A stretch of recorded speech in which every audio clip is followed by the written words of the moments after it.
كنتم خير أمة أخرجت للناس تأمرون بالمعروف وتنهون عن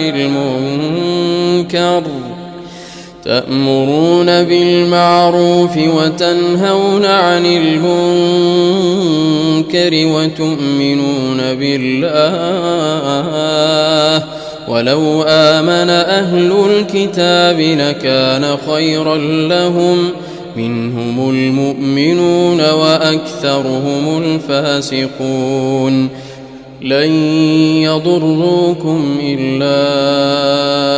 أذى وإن يقاتلوكم يولوكم الأدبار ثم لا ينصرون ضربت عليهم الذلة أينما ثقفوا إلا بحبل من الله وحبل من الناس وباءوا بغضب من الله وضربت عليهم المسكنة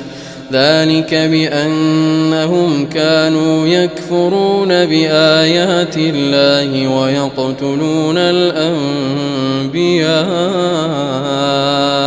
بغير حق